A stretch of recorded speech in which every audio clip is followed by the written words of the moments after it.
Greetings, awesomes. How we doing? All right. So I've got the types of arguments pulled up here. I'm going to review these. We talked about in the week 5 overview video the rhetorical analysis. The reason that we want to pick out the argument type helps us with our rhetorical analysis, right? It helps us understand then why the author or authors, excuse me, how their ethos, pathos, logos, the rhetorical situation all come together in what type of claim is being made. So we understand not only the rhetorical situation, but overall recall our own argument, our own claim about effectiveness, right? Is it effective rhetorically? Is everything coming together?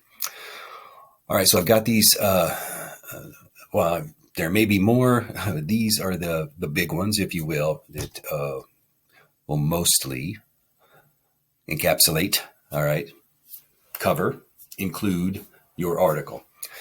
So the first one being definition argument. So as we go through these, I believe that there are 6.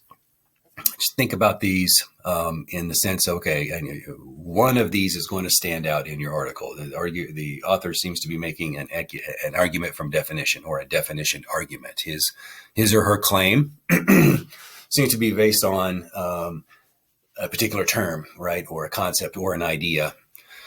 So if we think about trying to think of like examples recently, right? And then one that always is kind of a debate, right? As is mentioned here, arguments about marijuana oftentimes focus on defining it, whether it is a narcotic, medicine, an inebriating substance, blah, blah, blah, blah, blah, right? What the definition is. Probably even a bigger one, maybe that's more relevant example, an argument, definition argument. What is marriage? Right.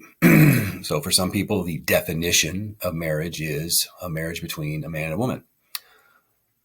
Now, where that definition comes from is not the basis of what I'm trying to explain right now, but the crux of that argument has to do with there's a group of people over here who think that marriage equals this thing. It's the definition of marriage is this, right? And then other groups of people say that is not the definition of marriage. Marriage is the definition of two people love each other, coming together in union, and getting married, right? So definition, okay? The point of using that example is just to understand and try to think about, okay, what does a definition argument mean, okay? And so there's just a few examples. Obviously, there's could be several nuances to it, but there's a basic template that this handout gives you, and then a couple of examples, okay?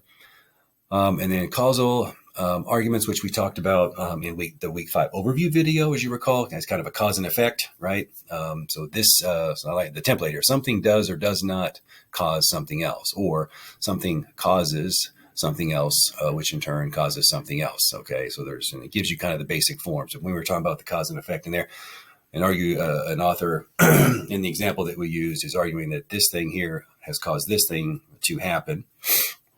And oftentimes in those cause and effect type arguments, then it's going to be, okay, if we don't do something, then, things could get worse, or things could spin out of control. Or it could just be simply, hey, we see this thing happening, it's because of this other thing, right?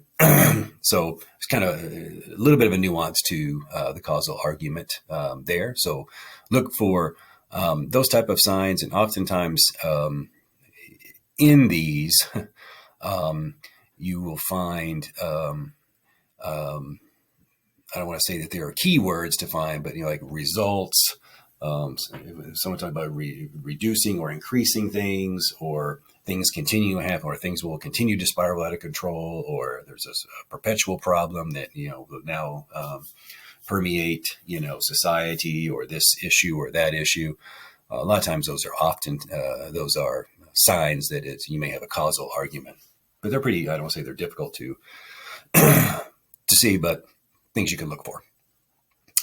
Proposal argument, I don't want to say is very straightforward, but you generally, someone is arguing that we should or should not do something, right? And for a particular reason, right? It's kind of like it shows here in the template. Someone or something should or should not do something because, right? And here's the reason. So a lot of times there's idea of proposing something, or this thing has happened, so I propose we do this. We should do this so that that thing doesn't happen. And that's where, so it's not a causal argument, because it's arguing that we need to do something very specific, right, in a proposal. So there's that rhetorical action for there a lot of times in those. Evaluations, sometimes these are a little, probably, I don't want to say the most challenging to find, but these have a lot to do with taste, good, bad, right and wrong, good, bad, best, worst. And then usually there'll be a lot of becauses in this, because they're maybe using a particular standard or criteria. And so if we look at this template, something is good, bad, the best, the worst, if measured by a particular criteria. Okay.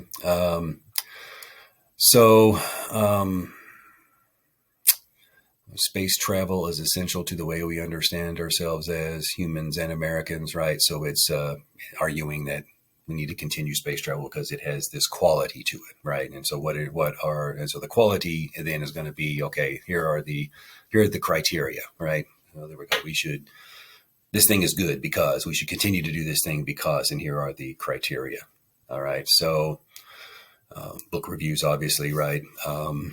Music or art, those are always popular ones, right? So if you may have run across this if your article came from Rolling Stone or Vibe magazine, or any other dealing with music publication, or songs or writings or art or anything like that. A lot of times you'll find these in there as well, or from sports, right? As this one here talks about,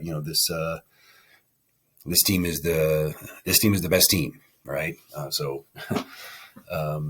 Kansas City Chiefs are the best team. Cincinnati Bengals are the best team, right? Just try to put it in like a recent NFL thing, right? So Philadelphia Eagles are the best team because they have a quarterback, they have a running back, they've got a great defense, they've got wide receivers, right? They've got this, they've got these weapons, they've got these things, on their team. They prove it. They've got this track record, all of these things are now becoming criteria, right? If that makes sense.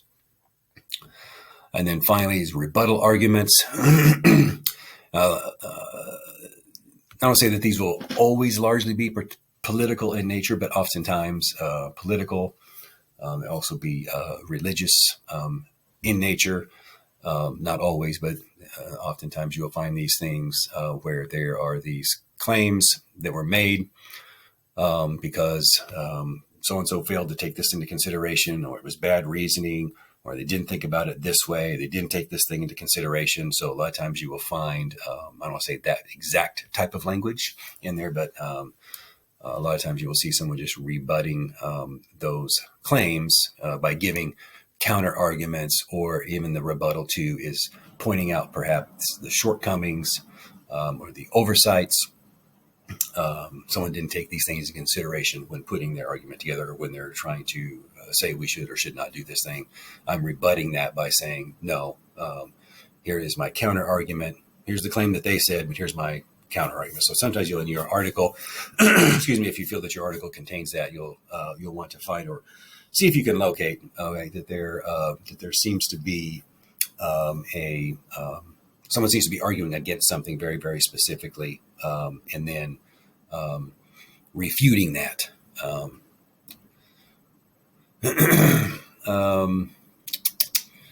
Okay, I think that's the last one. All right. So hopefully that helps a little bit explicate to try to find those. Of course, I know there is no particular wrong thing here. So what do you see as the overarching argument, and what type of argument is it? And that's what you'll put in that section of your rhetorical analysis.